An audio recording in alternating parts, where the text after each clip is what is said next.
live in high definition. Caring, committed, proud of East Texas. You're watching Good Morning East Texas. A disturbing find near an East Texas airport. Now work begins on identifying a dead body. He was shot while hunting off duty, but now this game warden has been punished. We'll explain the turn of events. Outside this morning on Storm Tracker Live Doppler Network at 4:30 a.m. The air you can wear out there. 79 degrees in Mineola, 79 in Lufkin. Temperatures well into the 70s to kick off your Monday. Good morning, East Texas. Thank you for joining us. Today is Monday, July 6th, and it is going to be a warm one. Meteorologist Cedric Haynes is standing by with a quick look at our forecast. Yeah, I'll tell you what, the temperatures are already starting off on a warm note out there, guys, and I think as we go throughout the rest of the morning, those temperatures will continue to heat up. We're on our way to another warm and humid day. Rain chances not looking too promising, but we'll talk about that. Let's go outside now and show you what's going on. As we look downtown, again, you can see quiet for now. Just a fairly warm and muggy start to your day out there on this Monday. 79 degrees already. Again, and it's not even 5 o'clock yet this morning. Feels like it's 82. Humidity at 82% as well, and those winds pretty stiff out of the south. We will notice it will stay fairly breezy as we progress throughout the day. 80 degrees currently in Longview, 77 Canton. We've got 73 Mount Pleasant, 76 in Marshall, Henderson, Jacksonville, and 79 currently in Lufkin. A look at Storm Tracker Live Doppler radar, again fairly quiet. We've got some clouds here on the northwestern sections of East Texas and also down in deep East Texas as well, but no rainfall with those clouds, at least as of now. But we do have that south and southeasterly flow coming in from the Gulf of Mexico, so we're going to stay very warm and we're going to stay humid out there. There's a front off to our north and west, but it's pretty much going to hang out there this week as we've got a high pressure ridge that's going to actually push that front or keep it away from us, at least as it continues to make its way back towards the west. So for us today, a mix of sun and clouds as we progress throughout the morning time hours. Could see some scattered showers developing mainly, I think, to our north and west here. So if you're traveling back towards Dallas, Fort Worth, you may run into an isolated shower or two later on today, but I think for us, we mainly stay dry. Late this afternoon, can't rule out a spotty isolated shower or storm. It'll be very spotty in nature, so we'll put the rain chance at 10% or less. So if you see one, consider yourself very lucky. The rest of us very warm and on the humid side as well. The hairdo forecast for the ladies' dew points, yeah, they're jumping way back up into the 70s again today, so that means it will be, no doubt, a ponytail day for you. Partly cloudy skies to start, upper 70s to lower 80s, and by lunchtime we're in the mid 80s. By late this afternoon we'll top out into the low to mid 90s. The heat index will be very close to, if not above, 100, and of course the UV index being at 10. It's in a very high range. Make sure you get that sunscreen SPF 15 or greater, or you could burn in 10 minutes or less if you're not careful. So the humidity will remain high as we progress throughout the rest of the work week. Pop-up shower chances, yeah, there are a few there, but again, this is not going to be a wet week by any stretch of the imagination. And the heat, that's going to be the bigger story. It will actually rise and get warmer as we go throughout the rest of this week as well. So we're going to talk more about that in just a few moments. It's one of those days you're carrying stuff. I was carrying things to the car, already sweating. Yeah. It was like midnight. Exactly. Well, you know, it was probably still in the 80s. I mean, it's still almost 80 degrees in most locations. Welcome to summer. That's right. The dog days of summer. Thank you, Cedric. Your time is 4:33. Overnight, game wardens began investigating a possible drowning near Jacksonville. Officials tell us at around 4:30 Sunday afternoon, a male victim was pulled from the water at Lake Acker, northwest of Jacksonville. Right now, the identity of the victim is not being released. Game wardens say they do not know at this time if the death was the result of a drowning. Also breaking this morning, game wardens will also resume their search for a person missing at a lake in Houston County. Officials say they were first called to the lake last night on a multi-victim drowning call. Once they arrived, they recovered 3 bodies from the water. We're told 2 adults and 2 juveniles were on a canoe on a lake when they ended up in the water. 1 adult is still missing. Officials are now working to identify a dead body found along an East Texas roadway. Around 1 o'clock Sunday afternoon, the Gregg County Sheriff's Office confirms the body of a woman was found on FM 349 in Longview, near East Texas Regional Airport. DPS troopers sealed off the roadway while an evidence and investigative team from the Gregg County Sheriff's Office arrived. The victim has been identified only as a black female. It's unknown how long her body had been there. The discovery caused FM 349 to be closed for some time. Investigators are not ruling out foul play, and an autopsy has been ordered. An afternoon fire caused significant damage to a multifamily home that was also being used as a place of worship. This happened at around 4 o'clock Sunday in the 8500 block of County Road 35 in Tyler. Red Springs Fire Chief Michael Salmon says the fire started on the second floor. Several families who live inside the building were out by the time emergency officials arrived, but firefighters removed several pets. Witnesses on the scene say the home was also a religious center, Casa de Oración, or House of Prayer. Officials say no one was injured by the fire. The cause has not yet been determined. An East Texas couple lost their home and 5 pets in this fire. Lisa and Mitch Norman say they were in the house near downtown Lufkin when they smelled smoke. Lisa says she ran toward the kitchen and pulled back the curtain entrance, and flames and smoke rushed out. The couple lost 4 dogs and a cat. 3 other animals were able to get out unharmed. Still no arrests after a fireworks stand stabbing that sent one East Texan to a hospital. Harrison County Sheriff's officials say last night a fight broke out at a fireworks stand on Highway 59 and FM 2625 south of Marshall. The victim, identified as Jeff Jackson, was taken to a hospital with several stab wounds, including one to his neck. Time is 4:36. An East Texas woman remains in a Tyler hospital this morning after a fatal crash. Early Saturday, Nacogdoches police say 43-year-old Candle Cloudy was driving a van on Loop 224 when the van crossed into the center lane and hit a pickup truck. The driver of the truck was pronounced dead at the scene. Later today, we could learn his identity. The 2 children in the truck were taken to a Nacogdoches hospital, while Candle Cloudy was flown to a hospital in Tyler. The summer vacation season has not meant a holiday from criminal activity, especially when it comes to people trying to pass off counterfeit money. In Lufkin, there have been 3 counterfeiting arrests this past week alone. Law enforcement says even people having a yard sale should be on alert for counterfeit cash. Our Michael Douglas has more details. A Lufkin Police Department incident report released this weekend shows the latest attempt to pass off fake cash happened Friday night at an unnamed restaurant in the 1100 block of South Timberland Drive. 2 days earlier, Brenton Tarver attempted to pass a fake $20 bill at the McDonald's in the same area. Lufkin PD reports other fake cash attempts happened at 4 other businesses. It's happening in Angelina County, too. We haven't made any arrests. We've had several reports of counterfeit money. That's actually not kind of unusual because of the printers and computers. This week, deputies nabbed 33-year-old David Antley for carrying a stolen 4-wheeler in his pickup. Captain Linderman said they also confiscated 22 counterfeit $20 bills. If a person has one $20 bill or a $100 bill, whatever, it's possible that they could have got it in change. It could be passed to them. They may not really looked at it. But if you have a large amount of counterfeit bills, they all have the same serial number on, and they're not a good quality of a counterfeit, and now you're starting to have problems. One way to avoid getting stiffed by fake funds, buy a counterfeit currency pen. With a simple swipe on the bill, if that mark turns dark, that cash is trash. Along with the traditional money detector pen, there is a dual protection pen. Now, it has the traditional pen on it, and the tip of it has a light. It's a UV detector light. So, if you're planning a yard sale, have that pen handy so you won't lose your goods or your intended profit. For Good Morning East Texas, I'm Michael Douglas. If you end up with counterfeit cash, especially from a retail transaction, authorities recommend you call them to report it instead of trying to take it back to the business where you think it came from. 4:38, a follow-up now. An East Texas game warden who was shot while illegally hunting has been allowed to keep his job and face a fine instead of felony charges. Chris Freed was illegally bow hunting off duty in December of 2013 when he was struck by a bullet between Paris, Texas and Sulphur Springs. Freed was hospitalized in Dallas and was eventually allowed to return home to continue his recovery. 2 men from Illinois were charged in connection to the shooting. The man who fired the shot received 2 years deferred adjudication.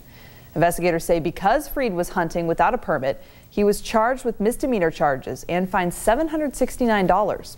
State officials eventually directed that Freed be suspended without pay for 30 days and be made ineligible for promotion or pay increases for 2 years. He was also banned from hunting on any Texas wildlife management area as long as he remains a Texas Park and Wildlife employee. We have an update for you this morning about a special pup named Kilo. He's the mixed breed dog formerly at the Lufkin Animal Control that had to have a leg amputated. We brought you Kilo's story in May. He had an infection in his paw when his former owner surrendered him to the shelter so she could return to Mexico to care for her terminally ill mother. To stop the spread of the infection and to save Kilo's life, his left leg was amputated. After 96 days as a shelter pet, we are happy to report that Kilo has a new home. Yeah, we had him for about 3 months, and finally there was a family that came in and fell in love with him. He is just as fine on 3 legs as he was on 4, and heard that he found a really great family, and so we are so excited for that and excited for him and his new home. Here are a few photos of Kilo's adoption from the shelter's Facebook page. As you can see, he's inherited a lot of sisters, a lot of love there. Kilo spent his first holiday with his family this Independence weekend. What a good ending. International leaders say a nuclear deal with Iran that's been teetering on the edge for years now has never been closer.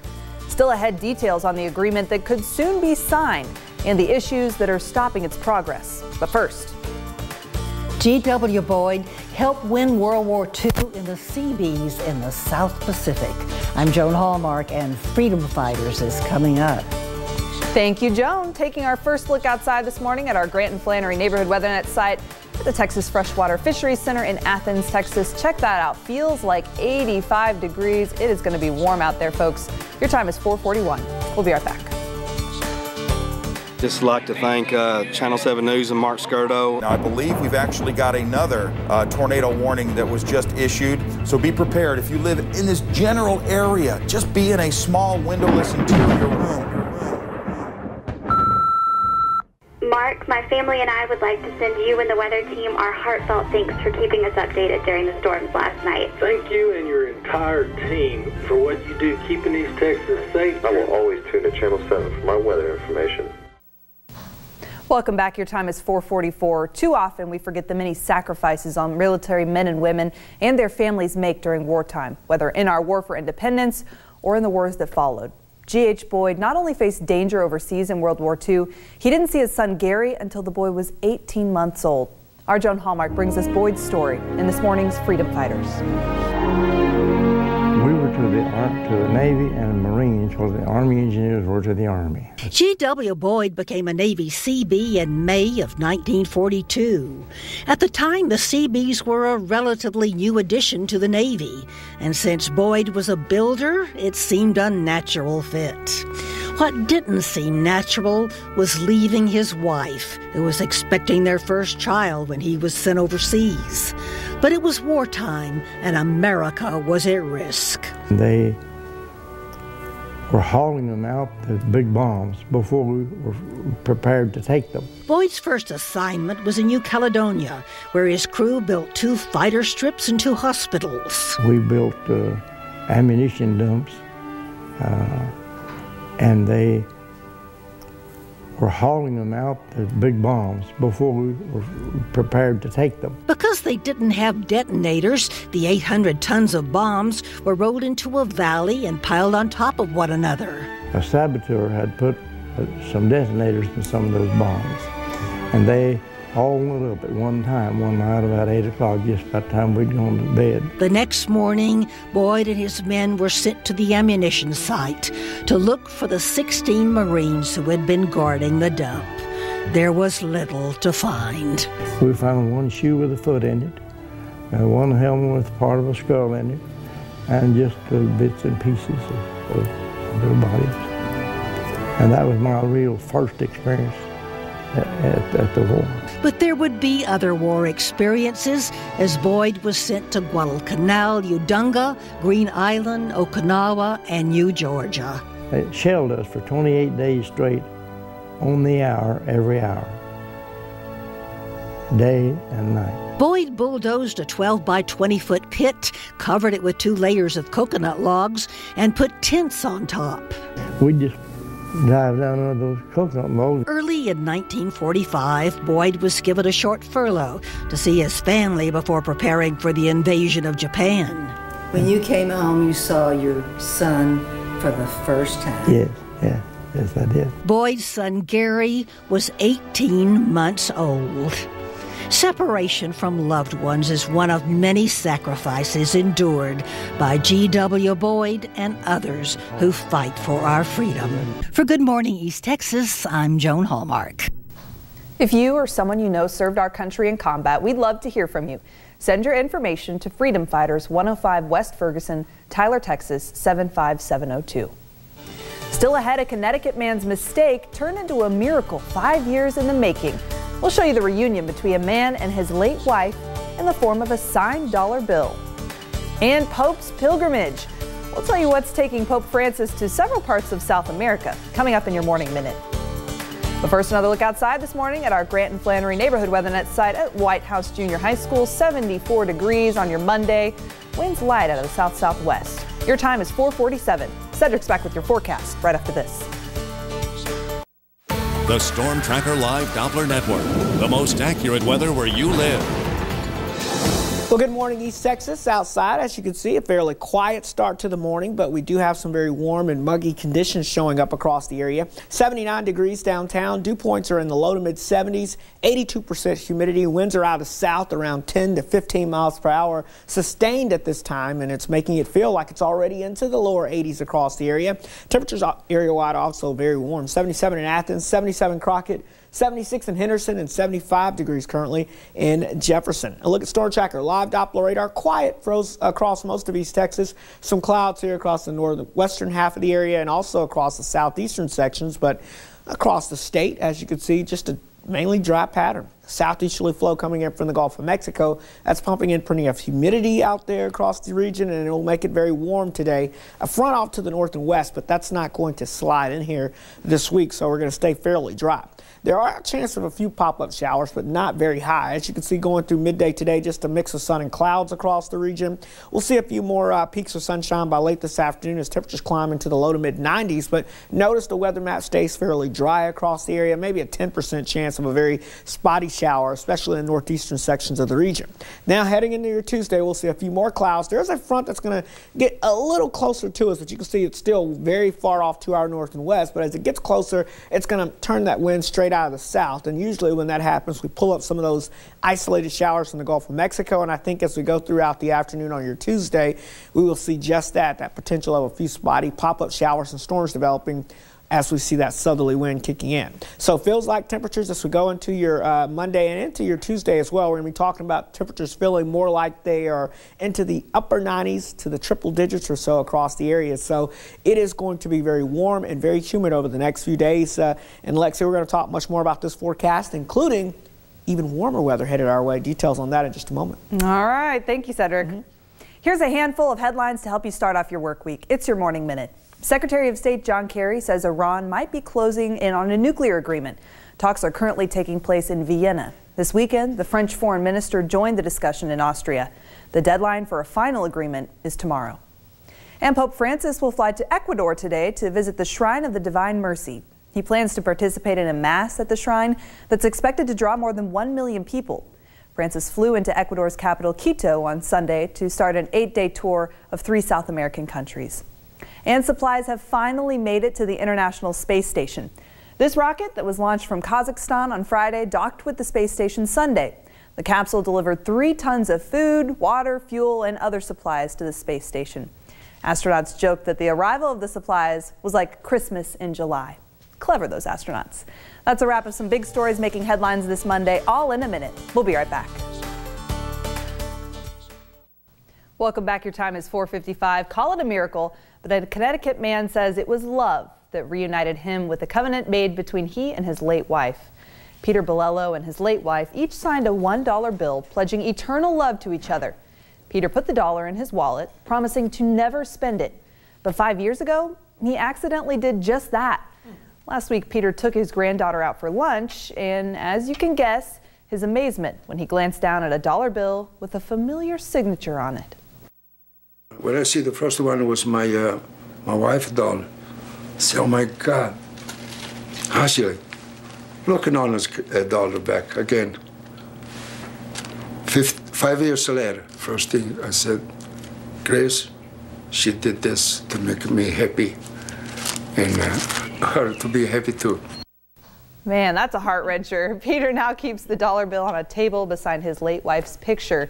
He says he plans to frame it. How sweet is that? That is sweet. What a coincidence. What a coincidence, because today, If you had that, you might want to be spending that money. Exactly.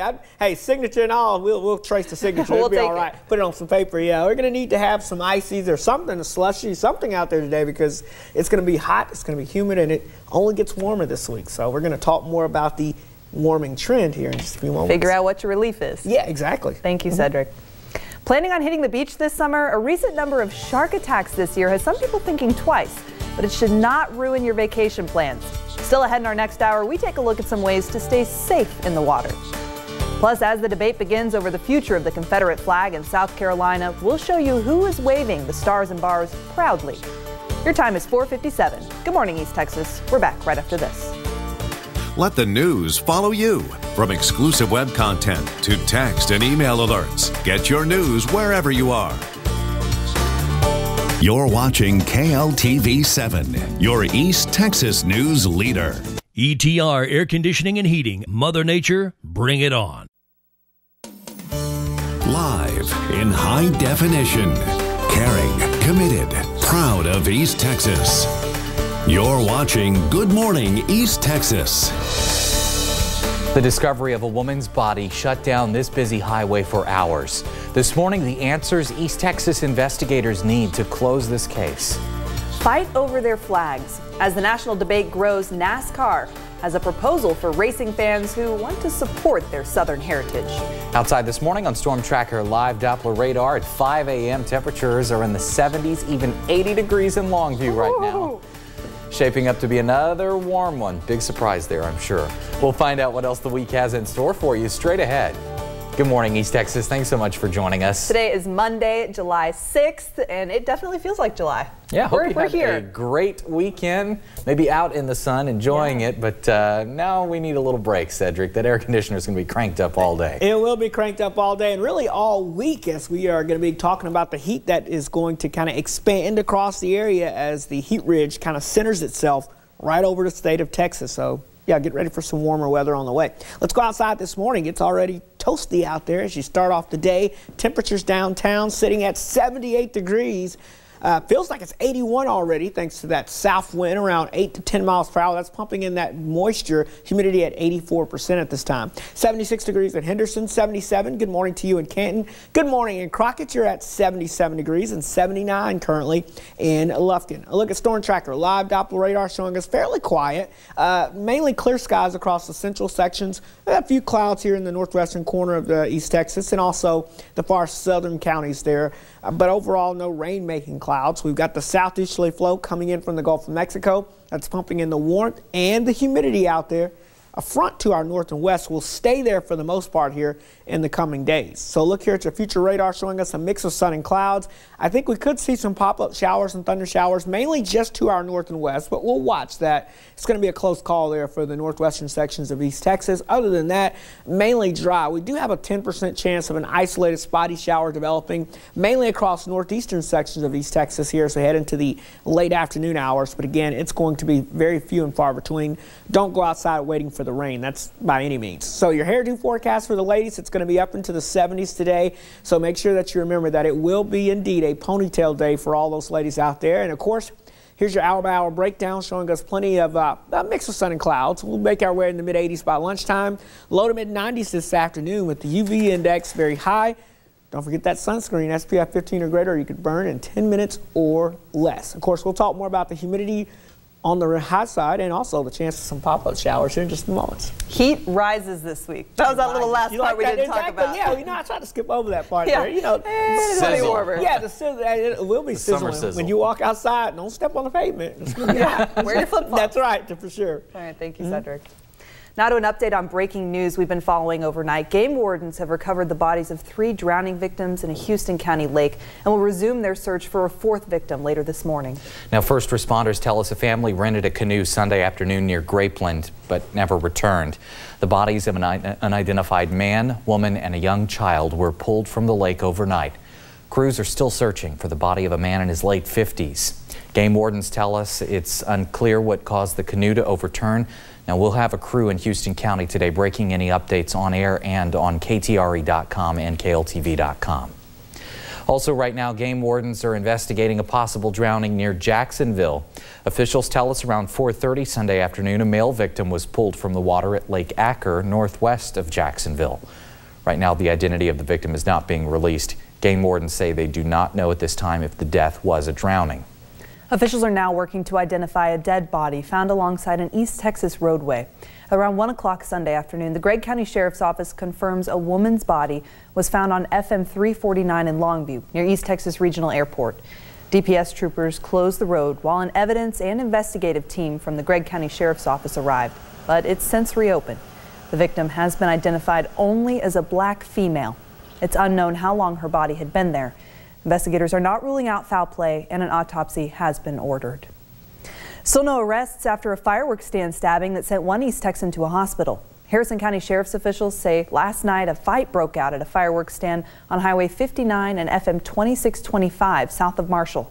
The victim, identified as Jeff Jackson, was taken to a hospital with several stab wounds, including one to his neck. Time is 5:04. An East Texas woman remains in a Tyler hospital this morning after a fatal crash. Early Saturday, Nacogdoches police say 43-year-old Candell Cloudy was driving a van on Loop 224 when the van crossed into the center lane and hit a pickup truck. The driver of the truck was pronounced dead at the scene. Later today, we could learn his identity. The two children in the truck were taken to a Nacogdoches hospital, while Candell Cloudy was flown to a hospital in Tyler. We are learning more about what caused this deck to collapse Saturday at a North Carolina beach house. 24 people were on the deck when it gave way, sending them 10 feet to the ground. Officials say the group was from Virginia and was posing for a family photo when the incident happened. The family's injuries range from minor scrapes and bruises to multiple broken bones. People staying nearby say they heard the horrible crashing noise and cries for help. Heard horrible screams.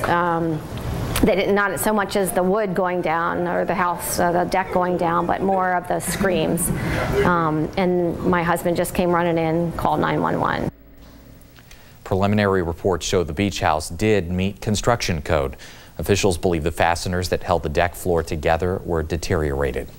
A drill to train South Korean and American soldiers is wrapping up overseas. The combined exercises are designed to improve sea-to-coast logistics support capabilities, communication, and cooperation between the United States and South Korea. Around 900 U.S. soldiers and 800 of their South Korean counterparts participated in the drill. Staying overseas, the death toll in a shoe factory collapse is rising. At least 13 people were killed when the building fell Saturday afternoon. 42 people were taken to nearby hospitals. One person is still missing at this hour. It's not clear what caused that factory to collapse. Time is 5:06. More volatility expected today on Wall Street this morning after voters in Greece overwhelmingly rejected a referendum. The measure would have given the country more austerity measures in exchange for another bailout. ABC's Bazi Kanani is in Washington with the latest. Good morning. Good morning. Greek leaders say this was a small country taking a stand against debt bondage, but other European leaders say the vote could jeopardize the country's relationship with its key creditors. A late night of celebrations in the country after a large majority of Greek citizens said no, rejecting an international bailout plan with even tougher austerity measures. The 61 to 39% vote called by the country's prime minister caused negotiations with creditors to fall apart, and Greece defaulted on a loan payment. Already today, scenes of chaos have returned, and another day of long lines at ATMs where customers can only withdraw $67 a day. Greece's finance minister, who has just resigned this morning, cheered the no vote and said it will help position Greece in critical negotiations. Where there is a will, there's a way. There is so much to lose for both Greece and for its creditors if we fail, and so much to gain if we don't fail. Germany's chancellor is traveling today to meet with the French president, and other Eurozone leaders are planning to meet tomorrow to discuss the consequences of the Greek vote. Bazi Kanani, ABC News, Washington. Already this morning, markets around the world are responding to the news. Asian shares are tumbling right now. Japan's Nikkei index dropped more than 2% today. Nearly the same for Korea's stock index, and Taiwan Stock Exchange closed down by about 1%. Take a look at this.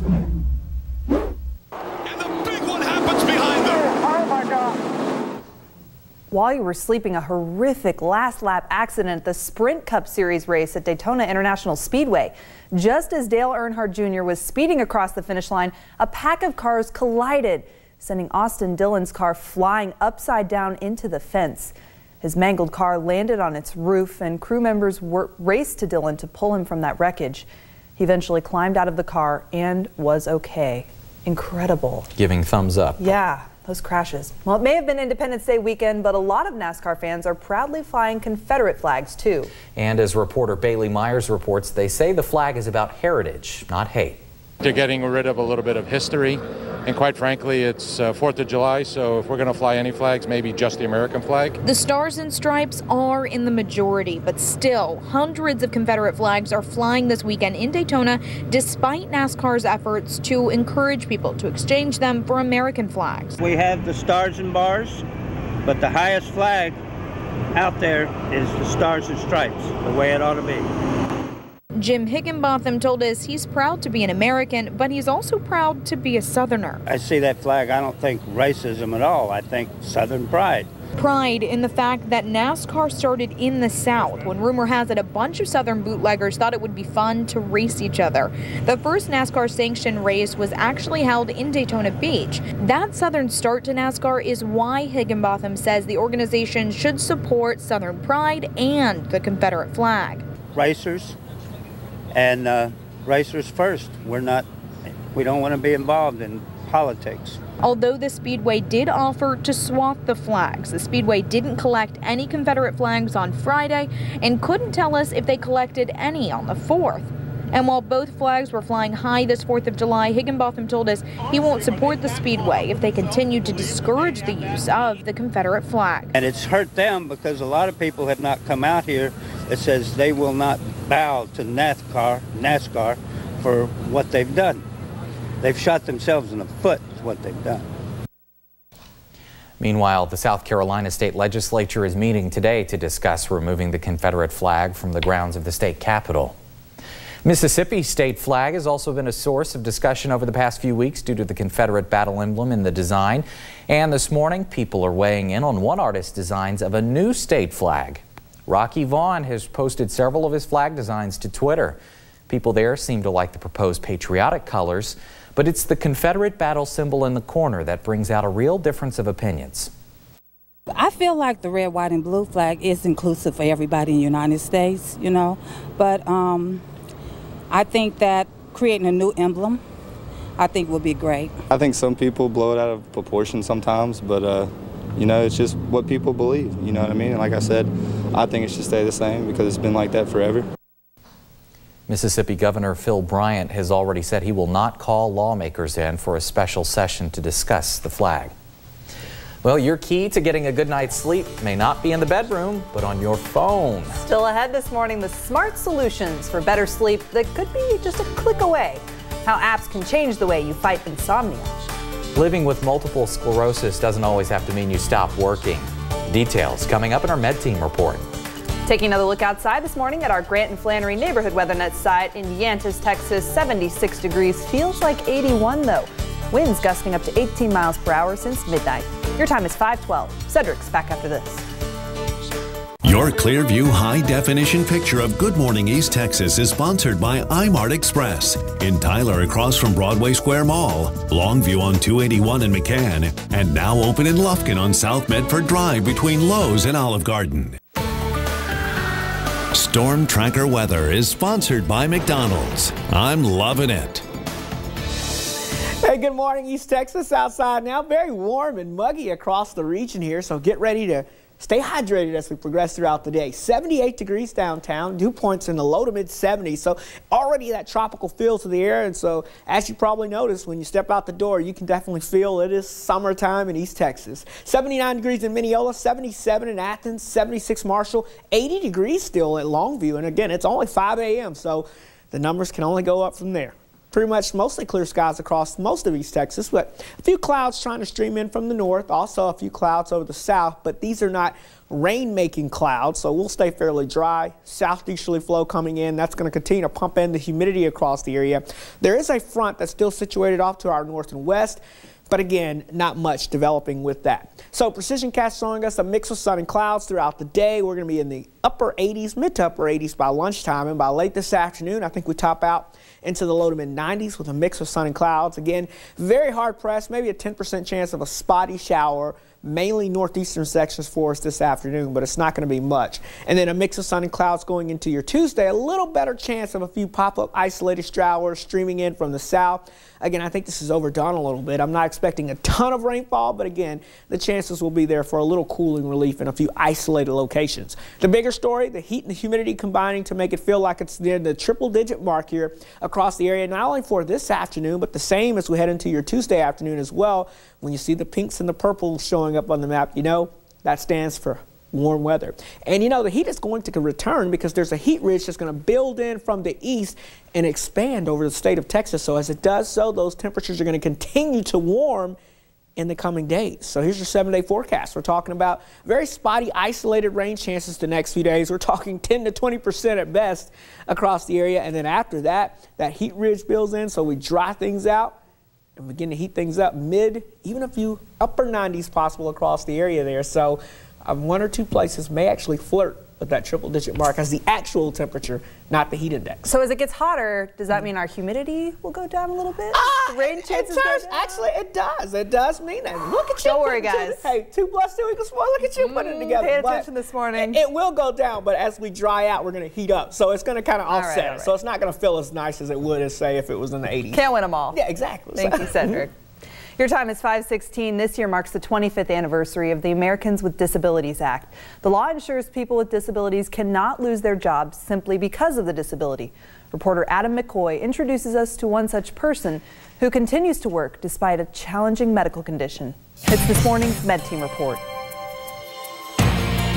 For Karen Burrows-Alessi, work has always been an important part of her life. So when she was diagnosed with multiple sclerosis 20 years ago, she kept it to herself, worried it would affect her career. I'm a type A, so I don't know what I would do if I wasn't working. So many people are diagnosed with multiple sclerosis between the age of, your 20s up to your 50s, and that's your prime time for working. And while MS symptoms can vary greatly between patients, there are some common threads. Cognitive dysfunction and fatigue, and those are two of the symptoms that really can affect people at work. To combat fatigue, she suggests adjusting your schedule, taking breaks when you know your energy level will be at the lowest, using a walker or cane to help you move around, and even using a cooling vest to help keep your body temperature lower. To deal with cognitive function problems like memory loss, decreased attention span, and issues prioritizing tasks, Cade says, if you have meetings that you're better in the mornings, set those in the mornings when you can. If you're in an office environment that's really loud and you just cannot focus,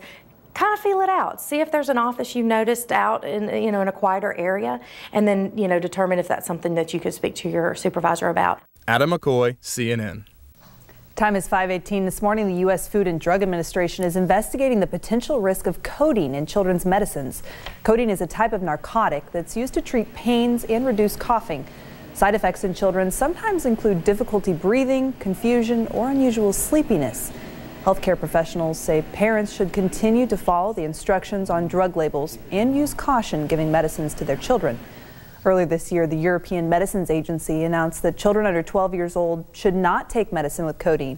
The FDA says they will evaluate the issue and have a public advisory committee meeting. Well, sleep apps or online programs are growing in popularity. They can help provide feedback and instruction on ways to get better sleep. An online sleep log will help you determine a daily sleep score, which can help you track your progress in the program over time. The interactive online program provides daily recommendations to improve sleep patterns, personal progress charts, and motivational tips. You can also learn relaxation techniques and a better bedtime routine. We know that when you just kind of monitor the behavior, it tends to change because you have more awareness and you think twice maybe about, oh gosh, do I really want to stay up for that basketball game, or I know I have to get up early tomorrow, should I go to bed? You're a good candidate if your insomnia has lasted more than 6 months, if it intensifies with stress, or if you would like to avoid taking sleep medications. It's important to talk to your doctor before choosing an app or program. Though rare, there have already been 10 shark attacks off the coast of the Carolinas in just the last 3 weeks. So if you're planning on heading to the shore this summer, here are some ways to stay safe in the water. If you spot a shark, stay calm and still do not splash or scream. They can pick up on vibrations in the water and it makes them more likely to bite. Second, tell those around you to go ashore. Third, move slowly and get yourself out of the water. If a shark starts to attack, experts recommend a good punch to its head. Once you're on the shore, that's the time to yell, get first aid, and then stop the bleeding. One of the big three automakers is in hot water over its handling of almost 24 recalls. What this means for you if one of their vehicles is in your driveway. And Fully Loaded does not begin to describe this luxury sports car, the eye-popping extravagance that comes with a $3 million price tag.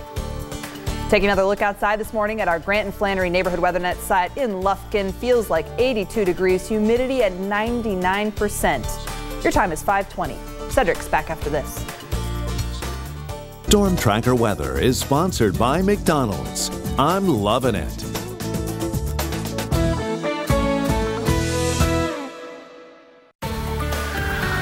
Storm Tracker Weather is sponsored by McDonald's. I'm loving it. Good morning, East Texas. On this Monday morning, we're seeing a fairly quiet start as we take a look downtown, but it is on the toasty side out there. 78 degrees at dew point of 73. Humidity at 84%. We've got those winds out of the south around 8 miles per hour or so. 76 degrees in Henderson, 77 Canton, 79 Lufkin, and 75 degrees in Nacogdoches this morning. Now look at Storm Tracker. Live Doppler radar again, fairly quiet across especially the central sections of the region. A few clouds trying to slide in from the north. We'll see a few more of those throughout the day. So we're going to call it partly cloudy out there across the region. And then as we look to our south, we have that flow out of the south and east here. That's bringing in that warm and humid air mass across the area, but there's nothing to really lift that moisture to give us any rainfall, at least not a ton of it, as the front is still way off to our north and west. So what that means for us, a fairly dry day on tap for us, a mix of sun and clouds. We're in the mid to upper 80s by lunchtime, lower 90s this afternoon. Again, I won't rule out a 10% chance of a very spotty, isolated shower, especially across northeastern sections of the region. But for the most part, I think we're going to stay dry today. Now, slightly better chance of a few pop-up showers and storms will return. We'll bump those chances up to about a 20% for where you live as we go throughout the afternoon on Tuesday, as we start to see some moisture streaming in out of the south ahead of a front that's to our north and west as it tries to get a little closer to us. Now, the bigger story this week is going to be the heat and the humidity. When you combine those two, it's going to feel like it's in the triple digits as we head not only through this afternoon, but right on into your Tuesday afternoon. It's going to feel like it's right up there into the triple digits. So brace yourselves for the heat. And it only is going to get warmer across the areas. We've got this heat ridge, high pressure, that's going to build in from the east. And what that means is it's going to kind of expand, create sinking air, and that heats up quickly. So that means our temperatures are going to heat up quickly as well. So in your 7-day forecast here, we've got 93 for you today. A slight chance, about a 10% chance of a spotty shower, about a 20% chance as we go into your Tuesday, and then back down to 10% on Wednesday. And as that heat ridge builds in overhead, hot and humid weather, suppressing air, means the temperatures warm up. I have mid-90s there. Could even see some upper 90s lane as we head towards the end of the week and into the weekend. And one or two places may actually flirt with that triple-digit mark, but we'll adjust that as we get a little closer. Oh, man, I was going to say you could probably just leave off the temperatures altogetely and just put hot really big. Pretty much. That's what it's going to come down to there. Oh, so it is the summertime. Of course, think safety, too. Yes, that's definitely always very important. Thanks a lot, Cedric. We'll check in a bit. Well, we're tracking several hot headlines from the auto world. Time now for your Morning Minute. Fiat Chrysler is facing punishment this morning after regulators accuse the automaker of flubbing recall fixes and repeatedly failing to notify the U.S. government and vehicle owners about defects. The company is under scrutiny for its handling of 23 recalls involving about 11 million vehicles.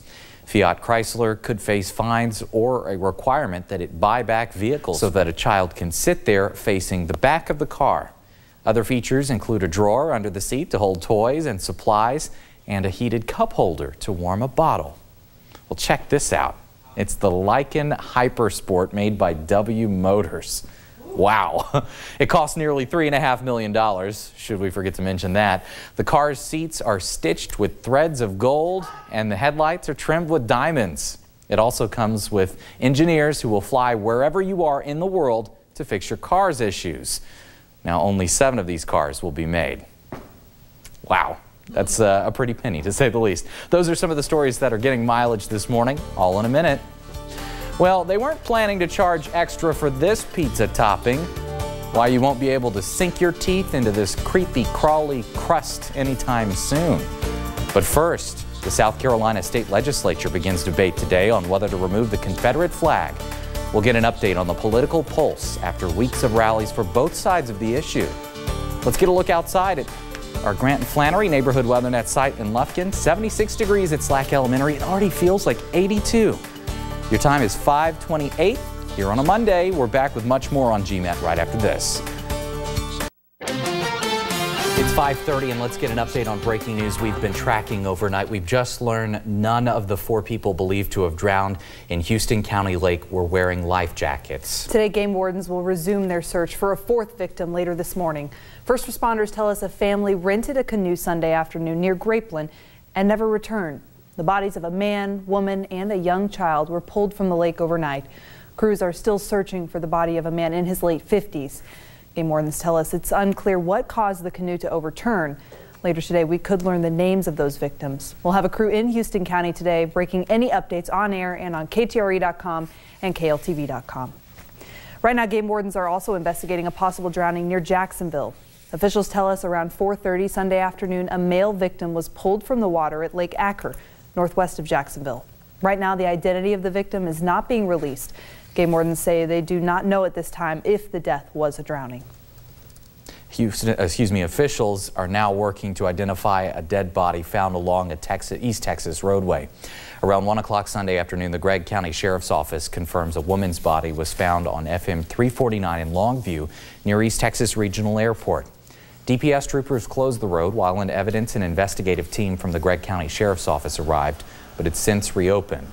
The victim has only been identified as a black female. It's unknown how long her body had been there. Investigators are not ruling out foul play, and an autopsy has been ordered. It's 5:32 and still no arrests after a fireworks stand stabbing that sent one East Texan to the hospital. Harrison County Sheriff's officials say that Saturday night a fight broke out at a fireworks stand on Highway 59 and FM 2625 south of Marshall. The victim, identified as Jeff Jackson, was taken to the hospital with several stab wounds, including one to the neck. Now to a follow-up.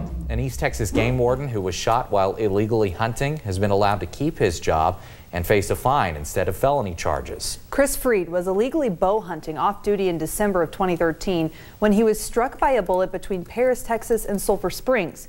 Freed was hospitalized in Dallas and was eventually allowed to return home to continue his recovery. 2 men from Illinois were charged in connection to the shooting. The man who fired the shot received 2 years deferred adjudication. Investigators say because Freed was hunting without a permit, he was charged with misdemeanor charges and fined $769. State officials also eventually directed that Freed be suspended without pay for 30 days and be made ineligible for promotion or pay increases for 2 years. He also was banned from hunting on any Texas wildlife management areas as long as he remains a Texas Parks and Wildlife employee. We have an update for you. Prison escapee David Sweat is waking up in a new prison under new rules. Sweat was recently captured after spending several weeks on the run. He and fellow inmate Richard Matt used power tools to break out of an upstate New York prison. Matt died after being shot by officials. Sweat was also shot but is recovering. He will now spend 23 hours a day on lockdown and is on active suicide watch at an all-male prison south of Syracuse. It's 5:34 and a 12-year-old boy is recovering this morning after a small plane crashed into crowded beaches on Southern California's coast. The FAA says the single-engine plane lost power Saturday before trying to land on a beach in Carlsbad. The plane was towing a banner and flipped over after landing. Officials say the pilot was not hurt. However, the plane hit a young boy in the head. His friends say they were terrified.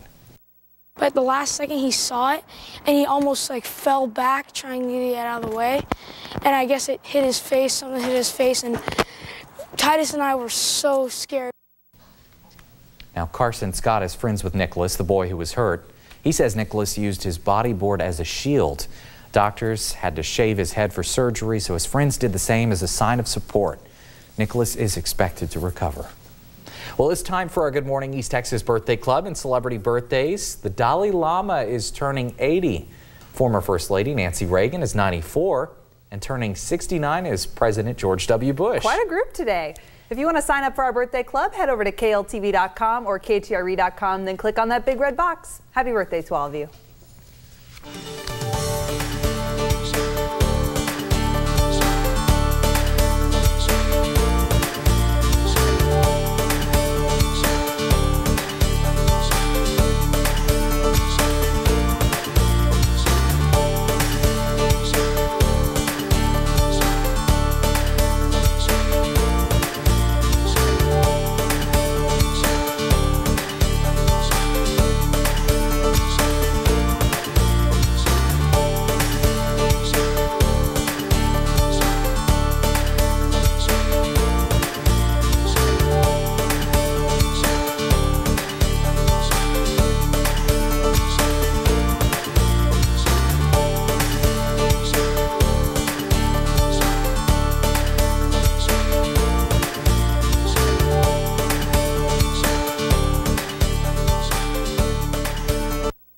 New Storm Tracker 7 Dual Pole Doppler Radar now available in your KLTV weather app. Get it today and see severe weather like never before.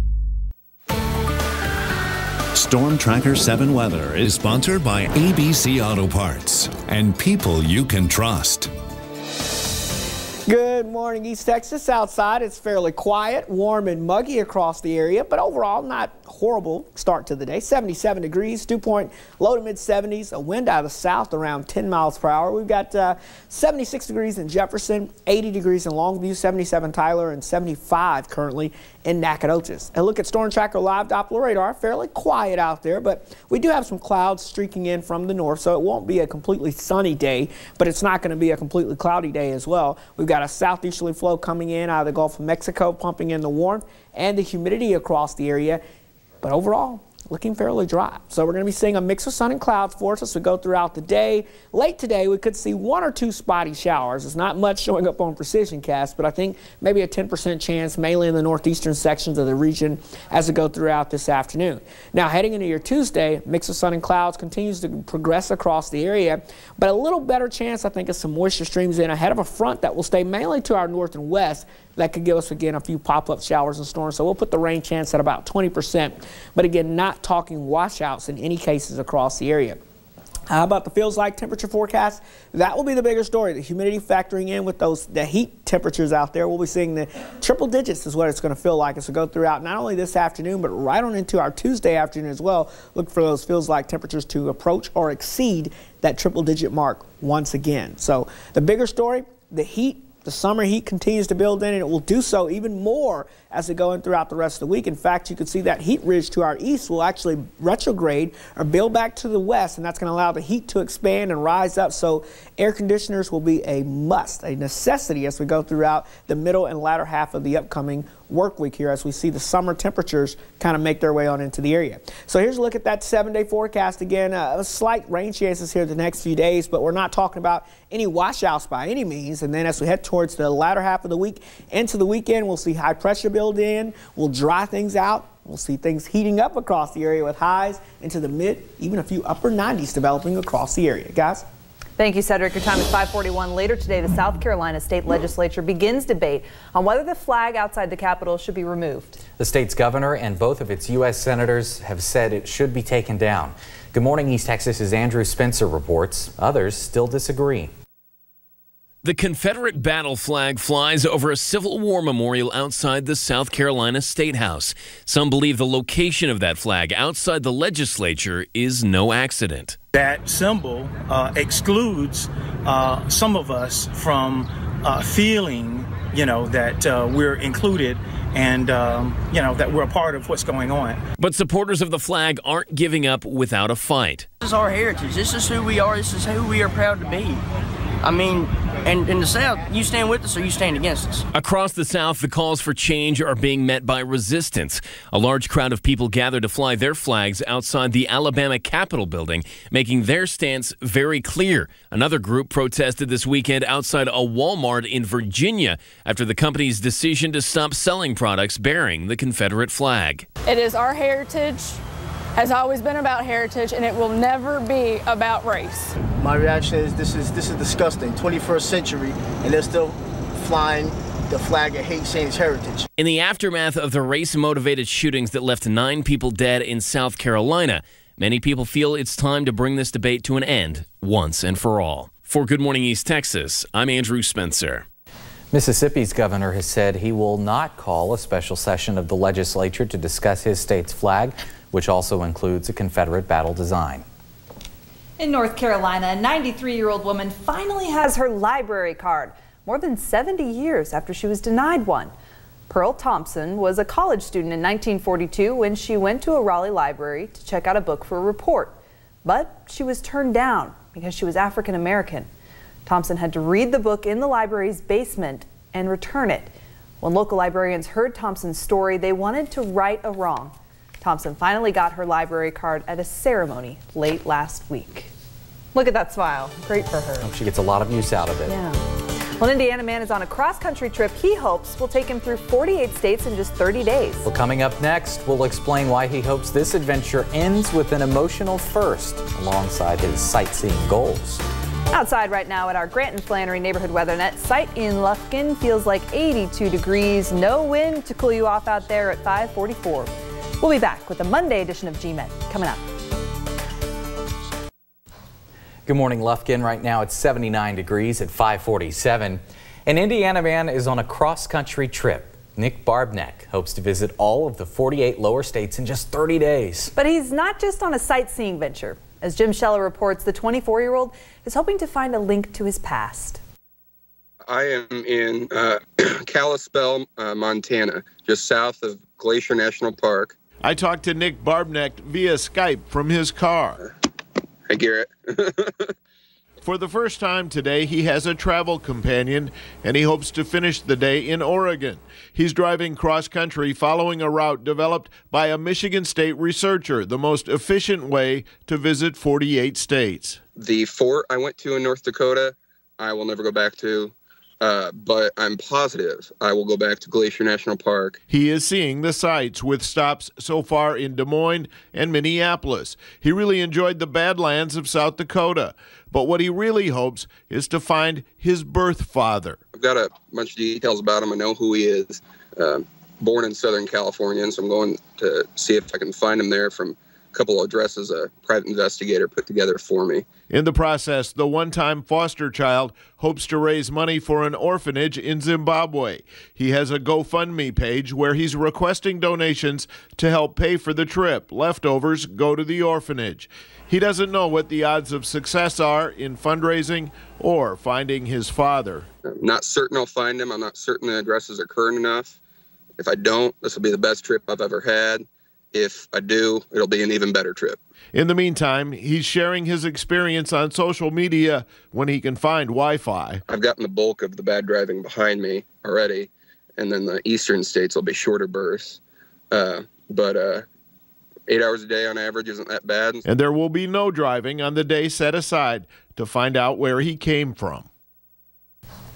That's a lot of miles. Let's hope that he reaches his ultimate goal, and that's connecting with his dad. Yeah. So either way, he gets, I think, incredible memories out of this trip. A very cool experience. Imagine if he gets both. Yeah, that's true. Lots of different weather patterns he's driving through. Well, it is true. That is true. All the way around. It would be nice to get some different weather patterns here, but it's summer in East Texas. No. Yeah, so we get one weather pattern here. Oh, so predictable. That's right. It's hot, and that's going to be the key over the next couple of days. The heat is going to be returning really quite a bit across the area this week. In fact, we're going to start off very warm. We're going to end hot. Just hot. We'll talk more about that in just a moment. But first, here's a look here at your Grant and Flannery Weather Net site. Mid-70s showing up in Kilgore. We'll talk more about how warm it gets today right after this. Storm Tracker 7 Weather is sponsored by ABC Auto Parts and people you can trust. Morning. Good morning outside. As you can see, we're waking up to mainly a decent sky out there. Just a few high clouds trying to stream in from the north, but overall not bad. 77 degrees, humidity at 88%, winds out of the south. That's pumping in that warmth and the humidity out there across the area. 74 degrees in Gilmer, 75 Athens, 79 Lufkin, 75 Nacogdoches, and 77 currently in Henderson. Mainly clear skies across the area, but notice some clouds are streaming in from the north here, and that will continue to kind of filter through. So we won't see complete sunshine today, but it will not be a completely cloudy day as well. Southeasterly flow pumping in that warmth and humidity across the area, so we will stick with the moisture. A front well off to our north and west will keep us on the dry side today, but it'll slowly inch closer to the area as we head towards the Tuesday, Wednesday time frame. So a mix of sun and clouds. We'll see temperatures into the mid to upper 80s by lunchtime. We'll top out into the low to mid 90s this afternoon, again with the sun peeking through the clouds. We'll call it partly cloudy out there. And then heading into your Tuesday, we'll see a few more clouds as that front gets a little closer. We'll see that southerly flow kicking in, so I think a little better chance of some of those pop-up afternoon scattered showers and thunder showers. Again, only talking 20% chance here, but I think the chances will be slightly higher as we head into our Tuesday, and then we'll dry things out again for the middle of the work week. Feels like temperature, that's going to be the bigger story, as the heat and the humidity combined will make it feel like it's in the triple digits, not only this afternoon, but also as we head into our Tuesday afternoon as well. So brace yourselves for the heat and the humidity, and it only expands as we go throughout the rest of the week as this high pressure heat ridge begins to build in and expand from the west. And then as it does so, that means you're going to need the air conditioner out in full furnace for us here. So go throughout the next couple of days, because we start off with the low 90s. By the end of the work week, we finish with the mid 90s. Guys? All right, thank you, Cedric. Well, if you thought the State Fair of Texas had some wild options for fair food, Canada is creating a controversy with their version. One creepy crawler delicacy will not be making its menu debut this week at the Calgary Stampede. After all, the cockroach pizza was set to be unveiled this week at the 10-day event in Alberta. But Canadian Border Patrol agents wouldn't allow the pests shipped by an American supplier into the country and onto the cheese pizza slices. Still, there are plenty of other options for those looking for unusual food choices. There's the biggest hot dog on a stick, the ogre cone, and the crazy cone. There's also a dragon dog, in line to be the world's most expensive hot dog at $100 a pop.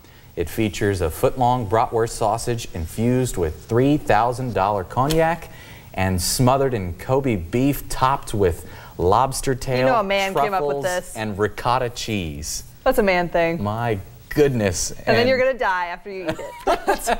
They'll give you a little business card with an ambulance service, I'm sure. I don't know. I would try it. Well, people spending their holiday weekend on a California beach got a big surprise. Coming up on GMET at 6, the videos many of them took as the plane crashed into a busy beach, hitting a young boy in the head. And this video is sure to hit your social media pages this morning. We'll show you some of the highlights from this mayor's Independence Day performance. Getting after it. Time now is 5:57 here on GMET in Longview. It's 80 degrees already. We're back with much more in our next hour after this. Let the news follow you. From exclusive web content to text and email alerts, get your news wherever you are. Live in high definition. Caring, committed, proud of East Texas. You're watching Good Morning East Texas. How safe all the other houses are in the area. Vacationers are left with questions after a beach house deck collapses, hurting 25 people. Are the homes you rent being inspected?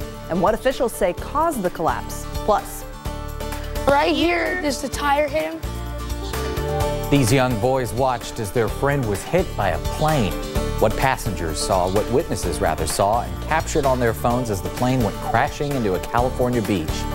Outside this morning on Storm Tracker Live Doppler radar at 6 a.m. Check it out, 79 degrees in Mineola, 76 in San Augustine. We are heating up this Monday morning. Good morning, East Texas. Thank you for joining us. Today is Monday, July 6th. Hope you had a wonderful weekend. Absolutely. Unfortunately, we won't be leaving those hot temperatures behind. They're here to stay. And probably only going to get a little warmer. Cedric is joining us now with details on the weather where you live. Turn up the AC and leave it on all day long.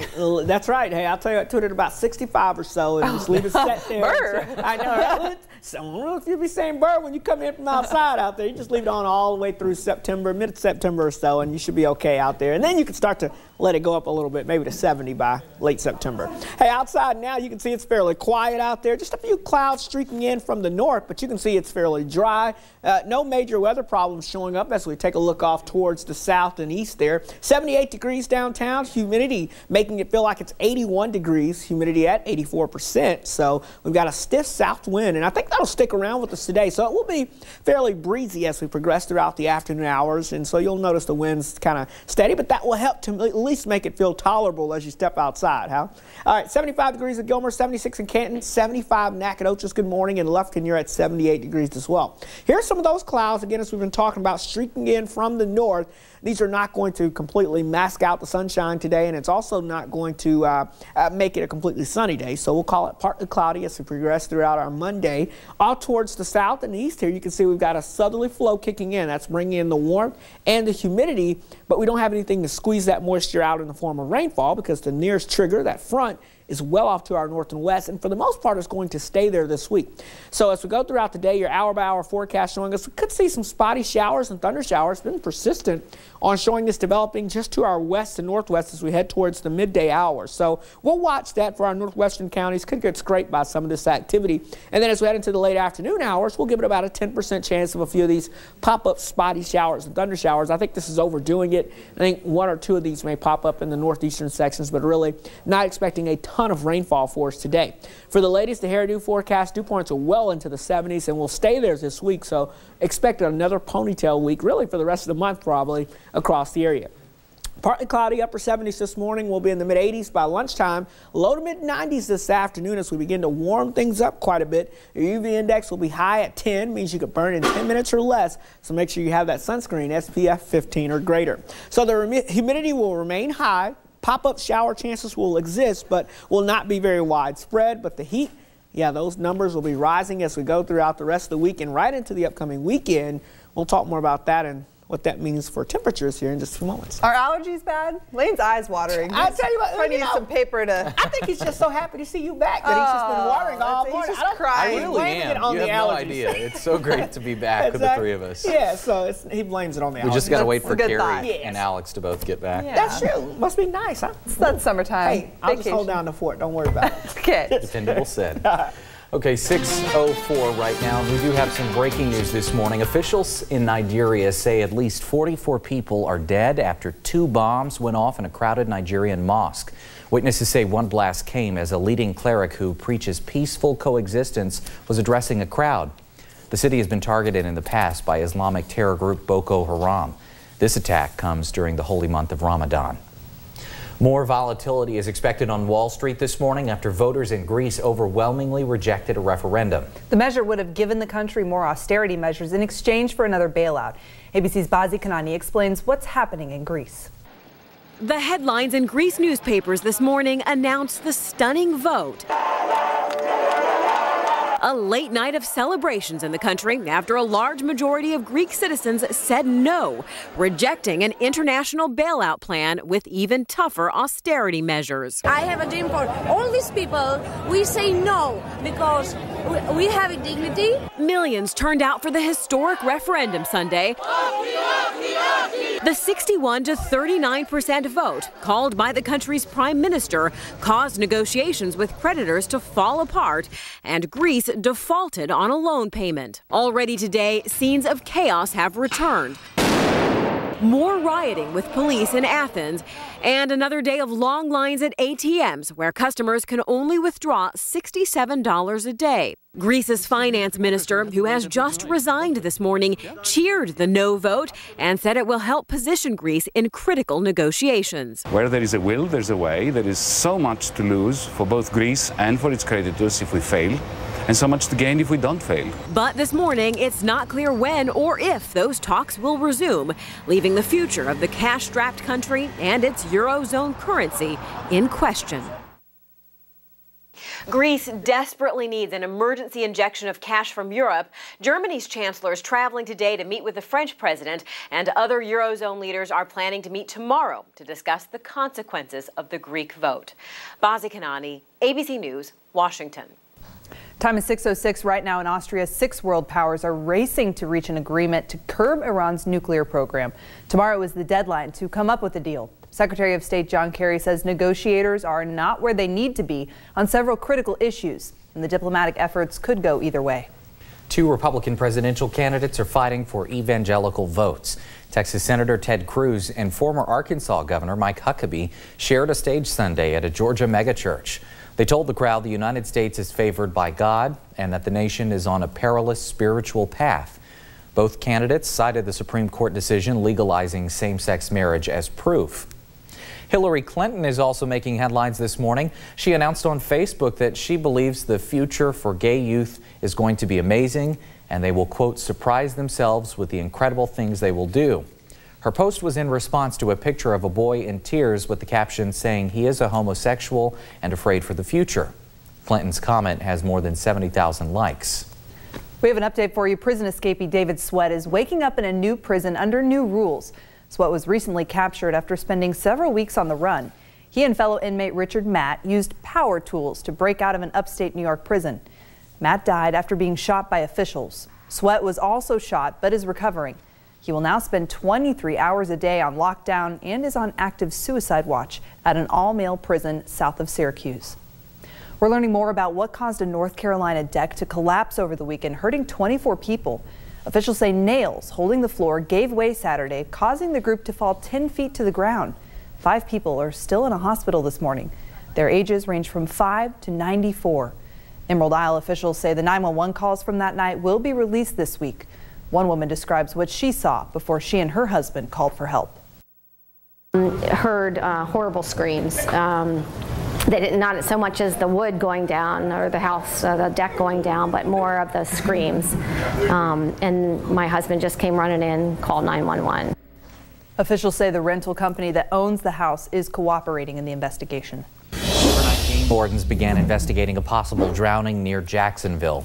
Officials tell us around 4:30 Sunday afternoon, a male victim was pulled from the water at Lake Acker, northwest of Jacksonville.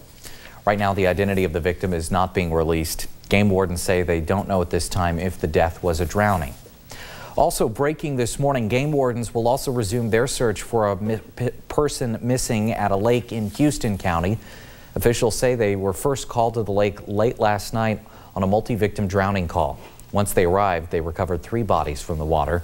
We're told that 2 adults and 2 juveniles were on a canoe in the lake when they ended up in the water. 1 adult is still missing. Now officials are working to identify a body found along an East Texas roadway. Around 1 o'clock Sunday afternoon, the Gregg County Sheriff's Office confirms a woman's body was found on FM 349 in Longview near East Texas Regional Airport.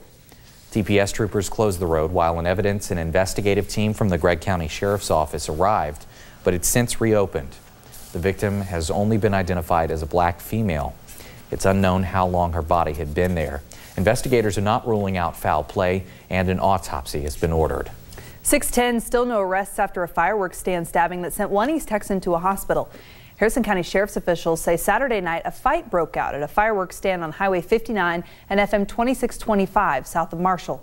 The victim, identified as Jeff Jackson, was taken to a hospital with several stab wounds, including one to his neck. An East Texas woman remains in a Tyler hospital this morning after a fatal crash. Early Saturday, Nacogdoches police say 43-year-old Candell Cloudy was driving a van on Loop 224 when the van crossed into the center lane and hit a pickup truck. The driver of the truck was pronounced dead at the scene. Later today, we could learn his identity. The 2 children in the truck were taken to a Nacogdoches hospital, while Candell Cloudy was flown to a hospital in Tyler. A follow-up for you now. An East Texas game warden who was shot while illegally hunting has been allowed to keep his job and face a fine instead of felony charges. Chris Freed was illegally bow hunting off-duty in December of 2013 when he was hit by a bullet between Paris, Texas and Sulphur Springs. Freed was hospitalized in Dallas and was eventually allowed to return home to continue his recovery. 2 men from Illinois were charged in connection to the shooting. The man who fired the shot received 2 years deferred adjudication. Investigators say because Freed was hunting without a permit, he was charged with misdemeanor charges and fined $769. State officials also eventually directed that Freed be suspended without pay for 30 days and be made ineligible for promotion or pay increases for 2 years. He was also banned from hunting on any Texas wildlife management area as long as he remains a Texas Parks and Wildlife employee. Cell phone video captures a dramatic day at the beach this weekend in California. Still ahead here on GMET, the 4th of July these people will never forget. Hear them describe watching this plane nearly miss dozens of people before hitting a young boy and crashing into the sand. Checking in this morning with another Grant and Flannery neighborhood weathernet site at Stepping Stone School in Tyler, 77 degrees. Feels a little bit warmer, like 82 out there. Humidity, 87%. Your time is 6:12. Don't go anywhere. Cedric has your forecast right after this. The Storm Tracker Live Doppler Network, the most accurate weather where you live. Well, happy Monday, East Texas. We're starting off fairly quiet as we take a look off towards the south and east, but you'll notice a few clouds trying to stream in from time to time, and that's going to be the result of a northerly flow in the upper levels of the atmosphere. 78 degrees today, outside now, I should say. Dew points in the low to mid 70s. Humidity pretty high at 84% right now.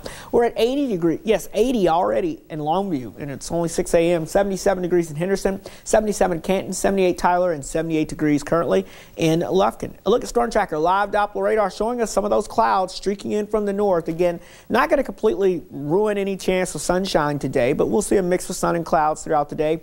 We'll call that partly cloudy as we progress throughout the afternoon. Not expecting much in the way of rainfall, though. We have that southeasterly flow, pretty persistent for this time of the year. Warm and humid weather, pumping in the humidity, but we don't have anything to squeeze out any extra moisture, so the trigger is still to our north and west, and it will pretty much stay that way this week. Now, as we go throughout the day, we can't rule out a 10% chance of a few spotty showers or thunder showers, especially here across the northwestern sections of East Texas. I expect some scattered shower activity to get going around midday around the Dallas-Fort Worth area, and some of that may stream into the northwestern sections. But I think other than that, maybe one or two hit or miss showers. It's going to mainly be a dry day across East Texas. Now, heading into your Tuesday, there is a front that's off to our north and west that's going to get a little closer to us, but still the majority of the shower and storm activity will stay well west of even Dallas, I think. And so that means for us, during the afternoon, though, with that southerly flow, still could see a few pop-up scattered showers and storms, but you can see the line of the big storms well off to our north and west, and they are expected to mainly stay that way. For us, the heat and humidity will be the big story. So over the next couple of days, it'll feel like it's in the triple digits during the peak heating of the day and the afternoon hours. And again, not only for today, but right on into your Tuesday, and I think right on to the rest of the work week. In fact, these numbers may get a little higher as this heat ridge off to the east builds in from us here, and that means that we're going to see that expanding heat across the area. Air conditioners will be a necessity by the middle and latter half of the work week. Here's that 7-day forecast again. A slight chance of a pop-up shower today. We'll give it a 10% chance or less. A slightly better chance on your Tuesday, up to a 20%. Otherwise, drying out and heating up by the middle and latter half of the week. Highs into the mid, even upper 90s. Now let's get a check on traffic. We're going to head over to Lane Luckie for a look at how the roadways are shaping up this morning. Looks like a smooth start for the most part, Cedric. 618 right now. And our first stop is in Gregg County, U.S. Highway 259 between Spur 502 and the Upshur County line. We've got some crews out there continuing mill and inlay work, so you want to slow it down through that zone and watch out for any workers along the road. And in Cherokee County, FM 13 between Troop and Price, the roadway will actually be down to one lane for overlay work there. So again, slow it down as you're heading out through these areas. And of course, if you want to keep tabs on any other construction locations across East Texas, just log on to KLTV.com, then click the East Texas traffic link in the news drop-down menu. Now to an incredible story out of Southern California. A plane crashed Saturday on a crowded beach, and the whole thing was caught on camera. ABC's Devin Dwyer walks us through what happened and what beachgoers are saying about those frightening moments. The single-engine Piper making a beeline for beachgoers, losing power, barreling toward children in the water. My brother and my dad are running down the beach telling everyone, move, move, move, flailing their hats in the air. You need to move, the plane's going down. The plane plunging into the surf, landing upside down on the sand, terrifying Carlsbad Beach, packed for the holiday. I told my kids to run, pushed my wife down into the sand, and flew 10 feet over our heads. One 12-year-old boy was not so lucky. Eyewitnesses say the plane clipped him on the left side of the head as it came down. Tonight, the hospital reports he's in serious condition. Carly Silva narrowly escaped. My name and I turned around and I felt something like zoom past me, and so I turned back around and I saw like a plane. A plane out of control and less than 10 feet from hitting her. The wing was like above me, it almost hit me, and I kind of fell back in like shock. As onlookers raced toward the plane, Silva says the boy appeared stunned. The kid was just like laying on the shore. Rescuers found the boy bleeding from the head, rushing him to San Diego Children's Hospital. The 23-year-old pilot of the plane, who was towing an ad banner, amazingly walked away unharmed. You weren't expecting this at the beach today, were you? Oh, not at all. A 4th of July scare for beach-going families. Tonight, thankful to be alive. Well, friends say they're looking forward to Nicholas getting out of the hospital and say he'll have a 4th of July story that will never be forgotten. It is 6:20 here on GMET. In Sulphur Springs, it's 78 degrees. We're back in about 3 minutes. Stay with us. The Storm Tracker Live Doppler Network. The most accurate weather where you live. Well, good morning, East Texas. Outside, fairly quiet across the area. Just a few clouds streaking in from the north, but for the most part, warm and muggy. That's the big story out there. 78 degrees downtown, dew point of 73, winds out of the south around 9 to 10 miles per hour. So it will be a breezy day as we progress throughout your Monday, but overall fairly dry for most of us. 80 degrees currently in Longview, 75 degrees in Nacogdoches, Jacksonville, Athens, Gilmer, 73 at Mount Pleasant, and 78 in Sulphur Springs. Storm Tracker Live Doppler radar showing us some clouds streaking in from the north, but again, besides that, not much showing up across the area. We'll expand the view and show you this warm southeasterly flow kicking in. That's bringing back the humidity across the area and keeping it fairly warm. But off to our north and west, there's a front way off to the north and west. That's where the rain and storms will be developing for today. For us, just a mix of sun and clouds now. Notice there's going to be a disturbance here. Let's say from Dallas up towards maybe as far off towards the east as Kaufman County and north, where we could see some scattered showers and thunder showers around midday or so. Rain chance at 10% or less across the area. Still can't also rule out 1 or 2 spotty showers developing across East Texas, but it's going to be mainly a dry day for 90% of us as we go throughout the day. And then heading into your Tuesday, a little better chance of showers and storms as that front way off to our north and west gets a little closer. You can see those storms on the edge of your screen here. And I think with that southerly flow ahead of that front, we could see 1 or 2 more pop-up showers and storms. So we'll put the rain chance at 20% heading into our Tuesday. But you can see the bigger storms way off to our north and west of the Dallas area as well. So it's going to be hard-pressed for that to make its way into our area. So feels like temperatures? Yeah, it feels like it's already into the 80s this morning. It's going to feel like it's in the triple digits by this afternoon, and not just this afternoon, because heading into your Tuesday afternoon, it's going to feel like it's in the triple digits as well. So the heat and the humidity will be the big story that will continue to expand this week as we see high pressure building in. So later this week, the air conditioner will become a necessity. So if you haven't gotten it serviced yet, maybe a good time to do so. Here's a look at the forecast again. We're in the lower 90s the next few days. We're back into the mid-90s as we head towards the latter half of the work week, guys, and a few upper 90s possible by the weekend. How about that, Lexie? Yeah, I'm liking that fan. I'll tell you what, you're going to need more than that by the weekend. All right, thank you, Cedric. Time is 6:26. Celebrations are happening all over the country in honor of the U.S. women's soccer team winning the World Cup.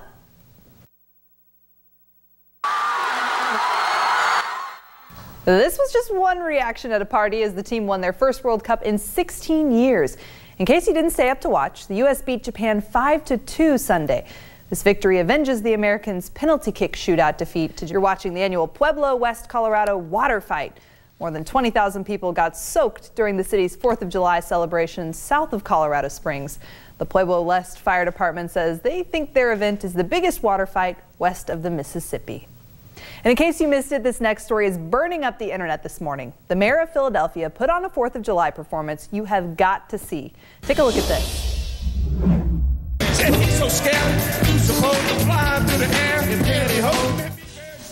Lane and I wish we could be this cool. That was Mayor Michael Nutter rocking out to Rapper's Delight by the Sugar Hill Gang.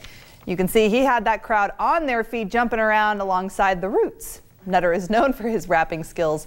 He sang Rapper's Delight on a stage back in 2012 during an inauguration party, so not his first rodeo. Your time is 6:27. Good morning, East Texas. GMET Express starts in just 3 minutes. New Storm Tracker 7 dual pole Doppler radar now available in your KLTV weather app. Get it today and see severe weather like never before. Tired of boring breakfasts? Lackluster lunches? Dull, dreary dinners? Then you need our brand new East Texas Kitchen app. Inside is everything you need to make your breakfasts brilliant, your lunches lovely, and your dinners delicious. The East Texas Kitchen app, available right now. Just search KLTV in your app store and download it today. Live in high definition. New. Now. Next. GMET Express starts right now. Welcome everyone to GMET Express. Your time is 6:30 and happening right now. California in flames. It was nothing of a holiday this weekend as crews battled massive fires all over the state. Plus the celebrations that got out of hand and cost a family nearly everything. Debt crisis in Greece. Overnight, the economic collapse caused global markets as Greeks flood the streets in celebration. And world champions. The celebrations continue today after Team USA brings home the World Cup. Why this win was so sweet for the women of the red, white, and blue. And we have a few low rain chances ahead in the coming week, but we're also talking about things heating up, getting some new data in on those temperatures for the weekend. Got the details for you as GMET Express continues. Thank you, Cedric. We begin now with the historic drought and wildfires blazing across California. The latest fire, the Peña fire, started this weekend and has already scorched hundreds of acres. Right now, the blaze is threatening dozens of structures and evacuations are underway. So far, though, there have been no injuries. And take a look at this. Firefighters also worked around the clock battling flames from holiday events, including this home in Oakland, which was set ablaze by fireworks. Fortunately, crews stopped the flames from spreading, but not before it scorched two neighboring homes. Now to new details in the debt collapse in North Carolina this weekend. Officials have ruled the rental home unsafe after at least 24 people were hurt during a group photo. Police say more than 24 people were out on the deck for a photo when it gave way. Police believe rusty nails are to blame. A neighbor says she heard screaming and ran outside to find everyone had crashed to the ground. We had seen them rocking in rocking chairs in that little screened-in porch throughout the week, you know, and more people came. I guess they had a family reunion. It was really tragic. Right now, 2 people are in critical condition. A town manager says a report about the collapse should be released sometime this week. This morning, the frantic search continues in Kentucky for 3 people in a deadly 4th of July boating accident. 2 people were killed when their boat hit a barge and capsized as thousands gathered to watch a fireworks show. 4 people from the boat were rescued. Police now say a child is among those still missing. Closer to home, we could learn more today about a possible drowning near Jacksonville. Game wardens tell us around 4:30 Sunday afternoon, a male victim was pulled from the water at Lake Acker, northwest of Jacksonville. Now, right now, the identity of the victim is not being released. Game wardens say they do not know at this time if the death was the result of a drowning. Now to a breaking news update. We've learned none of the 4 people believed to have drowned in the Houston County lake were wearing life jackets. First responders tell us a family rented a canoe Sunday afternoon near Grapeland and never returned. The bodies of a man, woman, and a young child were pulled from the lake overnight. Crews are still searching for the body of a man in his late 50s. Game wardens tell us it's unclear at this point what caused the canoe to overturn. Later today, we could learn the names of the victims. Now, we'll have a crew in Houston County today breaking any updates on air and on KTRE.com and KLTV.com. 6:34 happening right now. Officials are working to identify a body found along an East Texas roadway. The Gregg County Sheriff's Office says around 1 o'clock Sunday, the body of a woman was found on FM 349 in Longview near East Texas Regional Airport. DPS troopers sealed off the roadway while investigators from the Sheriff's Office arrived. The victim has been identified only as a black female. It's unknown how long her body had been there. Investigators are not ruling out foul play, and an autopsy has been ordered. 6:34 now, and today President Obama is expected at the Pentagon to speak to national security teams about the fight against ISIS. It comes one day after U.S.-led coalitions carried out 16 airstrikes on the so-called ISIS capital of Raqqa in Syria. Dozens of structures were destroyed, as well as key roadways used by the terror group. President Obama plans to deliver a statement following the meeting. Also today, international leaders hope to wrap up a long-awaited nuclear deal with Iran ahead of tomorrow's deadline. Secretary of State John Kerry says Iran may be close to sealing an agreement, but says nothing is guaranteed just yet. Talks are taking place in Vienna, Austria, with a deadline looming Tuesday for a final agreement. Kerry's comments came a day after a source said there had been a breakthrough in resolving the issue of sanctions relief. Pope Francis heads to Ecuador today to visit the Shrine of the Divine Mercy. He plans to participate in a mass at the shrine that's expected to draw more than 1 million people. Now, Francis flew to Ecuador's capital, Quito, on Sunday to begin an 8-day tour of 3 South American countries. A Florida man is lucky to be alive after witnesses say his plane plunged into a bay near Miami Beach, narrowly missing a major roadway. This weekend, several people reported seeing a small plane crash into the water. Minutes later, the Coast Guard pulled the pilot to safety. Witnesses praised the man for his quick thinking, avoiding buildings and ships, preventing what could have been a tragedy. I think this guy, he might be a hero today because I saw him avoid the causeway. He came very, very close to it, and I saw him bank to the right, and he went right into the water because he was heading right towards it. Coast Guard officials say no one was hurt, and the pilot walked away from the crash. There's no word on what caused that plane to go down. New on GMET Express, New York Giants player Jason Pierre-Paul is recovering after injuring his hand in a fireworks accident on Saturday. ESPN reports the 26-year-old defensive end was still meeting with doctors on Sunday for severe burns to his palm and 3 fingers.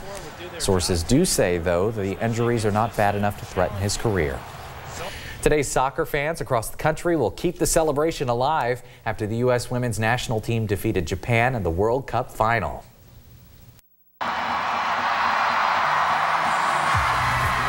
That is the face of happiness. The Americans avenged the loss 4 years ago when the same two teams met in the last Cup final.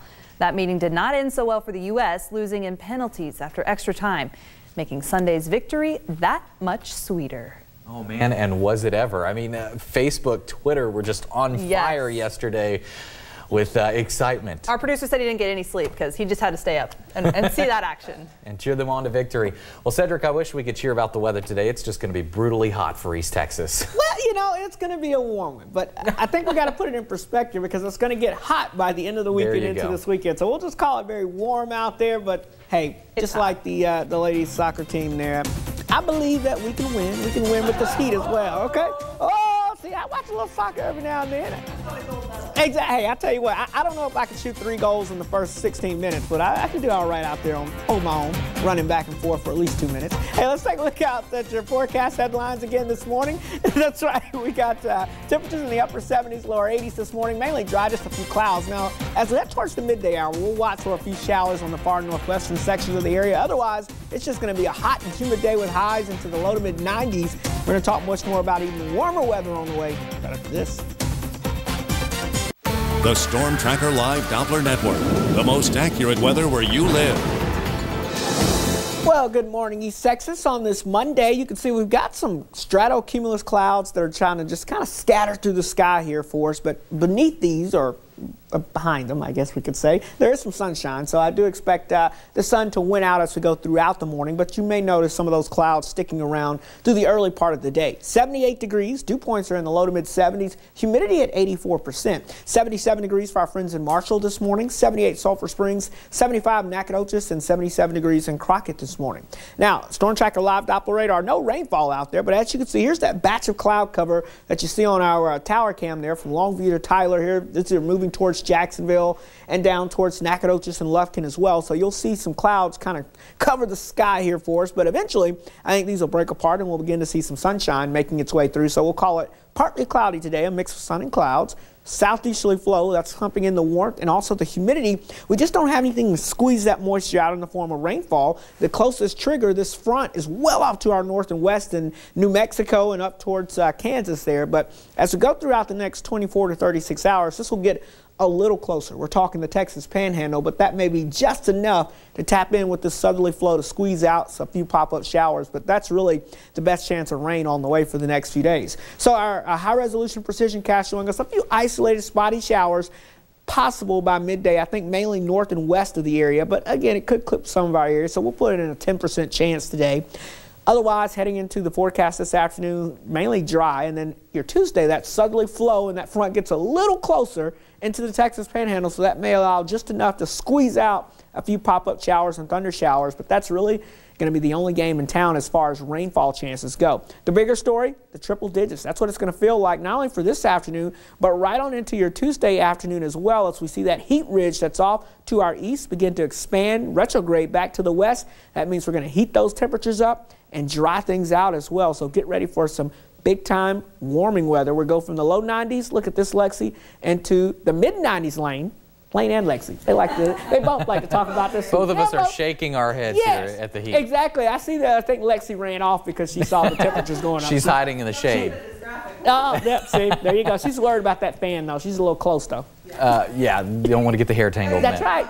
Clog it up there. We can't have that. Thanks, Cedric. We'll check in a bit. 6:44. Let's give away our Good Morning East Texas coffee mug. Maybe you can fill it with a iced coffee drink.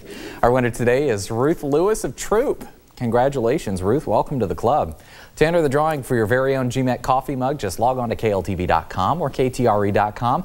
Then click the Win Stuff tab on our homepage to sign up. Lexie? Thanks, Lane. Here's a look at some of this morning's top headlines to get your work week started. It's your Morning Minute. At least 13 people are dead and more than a dozen more are injured in China after a shoe factory collapsed this weekend. Crews pulled 42 people from the rubble and 9 others have managed to escape, but one person is still missing at this hour. Right now, it's unclear what caused the accident. And a Mississippi artist has released a new design to replace the current state's flag.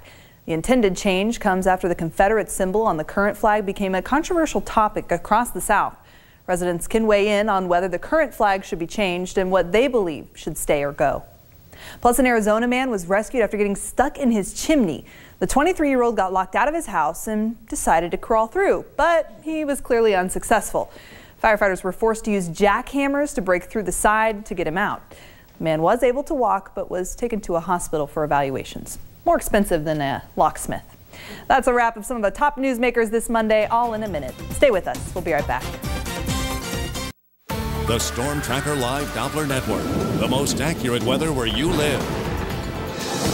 Well, happy Monday, East Texas, as we kind of wind things down from the holiday weekend and get ready to head back to work. Here you go. We're going to start off with a few clouds trying to streak into the area, but these will not stick around all day. I expect them to burn off as we go throughout the afternoon hours. We'll go to partly cloudy skies by later today. 78 degrees downtown, dew points into the low to mid 70s, so it is a very muggy start. Humidity at 84%, already feeling like it's in the 80s, and that's only going to go up as we go throughout the day once that sun begins to come on out. It is 80 degrees still in Longview, 75 in Gilmer, 73 in Mount Pleasant, 78 degrees Sulphur Springs, 77 degrees in Crockett, and 78 in Lufkin. Now, take a look at Storm Tracker Live Doppler radar. You can see a batch of clouds. These are the clouds that you saw there on our tower cam that's kind of creeping across the I-20 corridor. Tyler, Longview, Jacksonville now heading towards you in Nacogdoches, and these will soon arrive in Lufkin as well, but they're not really like a big massive cloud, so we will see the sun coming through at times, and we'll go partly cloudy by later today. We do have a southeasterly flow pumping in the warmth and the humidity, but nothing to really squeeze out that moisture in the form of rain. The closest trigger is this front that's all the way back here in New Mexico. So what's going to happen over the next 36 hours is that front's going to slide a little closer to us. It'll get maybe into the Texas Panhandle, and that may bump up our rain chances ever so slightly. So today, you'll call it a 10% chance of a shower, mainly across northwestern sections of East Texas, and then 1 or 2 spotty ones may develop across our northeastern sections later on this afternoon. Rain chance at 10% or less, though. Now, heading into Tuesday, that's where we can see some changes as that front. Look at the big storms way up here in Oklahoma, but still, as that southerly flow gets in, it gets close enough to maybe squeeze out 1 or 2 pop-up isolated scattered showers or storms across the area on your Tuesday. So we'll put rain chances at 20% Tuesday. Now, it already feels like it's in the 80s this morning. By this afternoon, it's going to feel like it's in the triple digits out there. So make sure that you stay hydrated if you have to work outside for long periods of time. And we'll be back into the triple digits feels like temperatures heading into your Tuesday as well. The heat ridge actually retrogrades and expands across the area as we head into the middle and latter half of the work week. So ACs, the air conditioners, will become a necessity by the end of the work week here as we see those high temperatures climbing from the lower 90s into the mid, even a few upper 90s by the weekend. In fact, a few of us could actually flirt with the triple-digit mark for the first time this season. But the next few days, very low rain chances, but 1 or 2 of us may get lucky. But the heat is a big story this week. All right. Thank you, Cedric. Time now is 6:51. Breaking overnight, people in Greece flooded the streets after voters rejected the strict terms of an international bailout.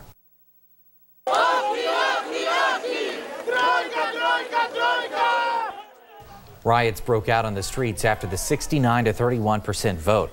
The decision means the cash-strapped country could stop using the euro, which is widely used in Europe, and begin using its own currency. Asian markets and oil ventures fell overnight in reaction to the vote. Several international leaders have called a summit to address the vote, which will be held on Tuesday. We're learning stunning new developments in a tragic San Francisco murder. The suspect has confessed, and it was all caught on camera. Did you shoot? Kate Steinle, the lady who was down on Pier 14? Yes. Francisco Sanchez told an ABC reporter in San Francisco that he shot 32-year-old Kate Steinle. Sanchez is at the center of a heated immigration reform in the state. The convicted felon and undocumented immigrant says he came to California because it's a sanctuary city and that he would not be pursued by federal officials. He says the shooting, though, was an accident. Today, lawmakers in South Carolina begin debating the future of the Confederate flag in the state. The flag flies over a Civil War memorial outside the State House in Columbia. The state's governor and both of its U.S. senators have said it should be taken down despite heavy opposition. Across the South, calls for change have grown in the aftermath of the race-motivated shootings that left 9 people dead in South Carolina.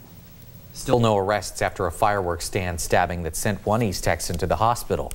Harrison County Sheriff's officials say Saturday night a fight broke out at a fireworks stand on Highway 59 and FM 2625 south of Marshall. The victim, identified as Jeff Jackson, was taken to the hospital with several stab wounds, including one to his neck. An East Texas woman remains in a Tyler hospital after a fatal crash. Nacogdoches police say on Saturday morning, 43-year-old Kendall Cloudy was driving a van on Loop 224 when the van crossed the center lane and hit a pickup truck. The driver of the truck was pronounced dead at the scene. Right now, his identity is not being released. 2 children who were in the truck were taken to a Nacogdoches hospital, while Kendall Cloudy was flown to a hospital in Tyler. An afternoon fire caused significant damage to a multifamily home that was also being used as a place of worship. This happened at around 4 o'clock Sunday in the 8500 block of County Road 35 in Tyler. Red Springs Fire Chief Michael Salmon says the fire started on the 2nd floor. Several families who live inside the building were out by the time emergency officials arrived, but firefighters removed several pets from the home. Witnesses on the scene said the home was also a religious center, Casa de Oración, or House of Prayer. Officials say no one was injured by the fire. The cause has not yet been determined. Your time is 6:53 and it is 75 degrees in Nacogdoches. We'll be right back with a last look at weather, traffic, and 7 things to know before you go. Stick around. And let's get one last look of your traffic at 6:57. Our first stop, Gregg County on US 259 north between Spur 502 and Upshur County line. Crews are continuing to work on mill and inlay work, so it takes your time there if your commute heads you through that area. In Cherokee County, FM 13 between Troop and Price, the roadway will be down to 1 lane for an overlay project there. And don't forget, you can always log on to KLTV.com and click on the East Texas traffic link in the local drop-down menu for all of your traffic information. Here are some of the morning's top stories before you walk out the door. It's 7 things to know before you go. Today, soccer fans across the country will continue celebrating Team USA's huge win over Japan in Sunday's World Cup final. New York Giants player Jason Pierre-Paul is recovering after severely burning his hand over the holiday weekend. Today, Pope Francis will fly to Ecuador to hold Mass as part of an 8-day tour of South America. Right now, firefighters are working around the clock to contain fires all over the state of California during its historic drought. Today, lawmakers in Greece will decide what's next and what the next step is to take after voters rejected an international bailout bill on Sunday. Gregg County officials are working to identify a body found in Longview near the East Texas Regional Airport Sunday. Meanwhile, game wardens have recovered the bodies of 3 drowning victims in Houston County Lake and will resume their search for a 4th victim later this morning. Let's head now to Cedric Haynes with a peek at your weather to go. All right, well, I'll tell you what, as we take a look outside here, we've got upper 70s across the area. Notice a low deck of clouds trying to stream into the area, but I still think we'll see some sunshine peeking through there as we kind of see the guns kind of punch through. And sun's out. That's guns right. Out. That's exactly right. Exactly. And later on this afternoon, I think so. But this morning, there will be some clouds out there for you. In fact, take a look at the heat. That's going to be on the return this week as well. That heat ridge will continue to expand from the east, and it will actually move backwards towards the west. So look at that. The air conditioner will be on high, a necessity for this time of the year coming up. So get ready for that. Otherwise, your 7-day forecast, a low rain chances the next few days. I wouldn't expect it, but there's a slight chance out there. Then warming up for the rest of the week. All right. Ponytail weather. Yes, of course. Exactly. Of joy were also caught on camera this weekend in Colorado. You're watching the annual Pueblo, West Colorado water fight. More than 20,000 people got soaked during the city's 4th of July celebrations south